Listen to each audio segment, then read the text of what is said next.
Wahamiaji 22 wasio na vibali kutoka Afrika Kaskazini walikuwa wakijaribu kuelekea Ulaya wamekufa maji katika eneo lililo nje kidogo ya pwani ya taifa ya Ugiriki mara baada ya boti yao kuzama. Manusura ajali hiyo wamesema boti hiyo dhaifu ilitengenezwa kwa mpira ilizama siku 6 mara baada ya kuondoka mjini Tobruk nchini Libya. Walinzi wa pwani na Ugiriki wamesema watu 26 wakiwemo wanawake.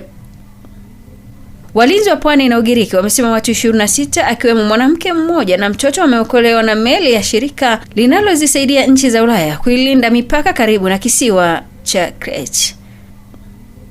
Wahamiaji walionusurika ni kutoka Bangladesh na Sudani Kusini.